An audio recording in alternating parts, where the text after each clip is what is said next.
When you get into it and you sort of get into some sort of scene and you think, oh God, something's going to happen next, and you don't realise that sort of your body language changes, your facial express change, and then you know, like, I hope I didn't do something silly. If I was to watch a horror film and somebody was getting brutally murdered or whatever, I think what drives me to watch it is because in reality people do tend to do that. And when you do watch a film, you think to yourself, God, they are actually murderers and rapers and people that do like really weird stuff, kidnap people, torture them, and they're just films, they're just scripts. I think that's what people want to see though, don't they? I'd prefer to see real life stuff. Preferred watching that, and I don't mean that as, I didn't get a perverse enjoyment out of it, but I preferred watching that almost because it's real and it's not made up, than watching something that is made up, fictional, and is earning a Hollywood director hundreds of millions because I like it.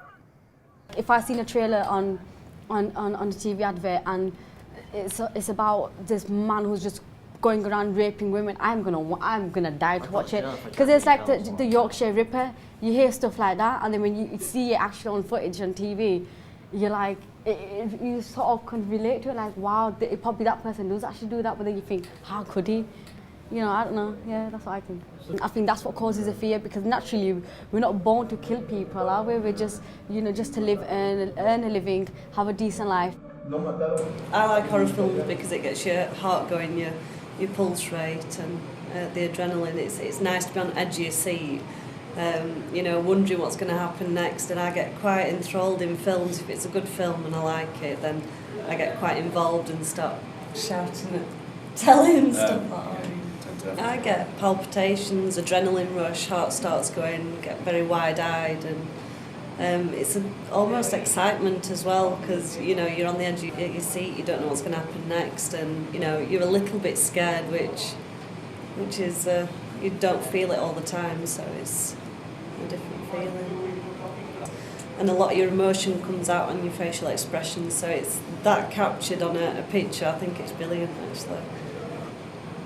I don't know, it maybe quite is an important idea. Maybe it just reveals that person for who they are, kind of a naked response to something that is instantaneous, that they can't sort of hide. So maybe it is important. Yeah.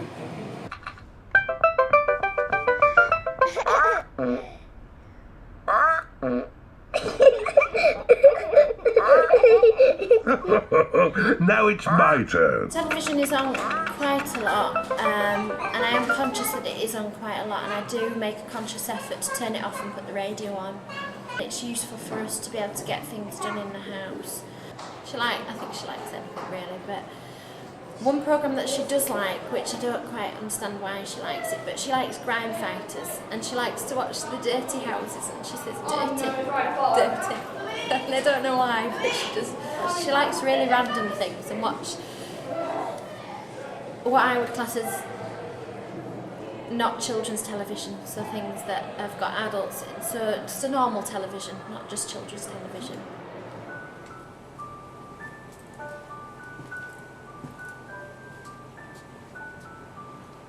It's nice to watch things together which we can all take part in as well. It bonds us better as a family to do silly dances and sing songs and things.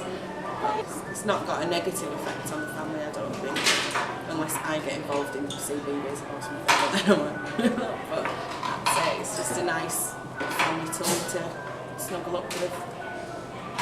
They learn actions to songs, especially there's a programme called Something Special on at the moment, which is all about sign language.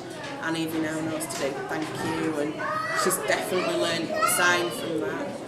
I think they learn about friendships as well, because now she knows, like, with Night Garden, that Iggle Piggle and Upsy Daisy are best friends, so she's got the two toys, and when the telly's not on, they're together all the time. I think it does teach them quite a lot. Well, he watches some television every day, probably watches about an hour to 2 hours probably in a whole day. Mainly, he watches an hour, he watches half an hour in the Night Garden before he goes to bed every night. And that's like his routine. He watches that and then he switches the telly off and then goes to bed. Uh-oh. Yeah! Tinky Winky. Ooh. Ooh. What's your favourite programme to think for us? Doctor Who? It is Doctor Who, because you only seen it once. I think you like the idea of it though, don't you? And that's the amazing thing that I think about, because Foz really, all Foz's friends wanted a Ben 10 watch, and he's got a Ben 10 watch, but but then like Foz's big cousin said to him, has he even seen Ben 10? Like they get really fixed on an idea from a programme, and I don't think he has seen it. Have you seen Ben 10? I don't know if you have. Archie's favourite programme is... but isn't really like... But he likes Chuggington and... Yeah, Chuggington trains, cars, trucks. But yeah, in the Night Garden and Rory the racing car at the moment.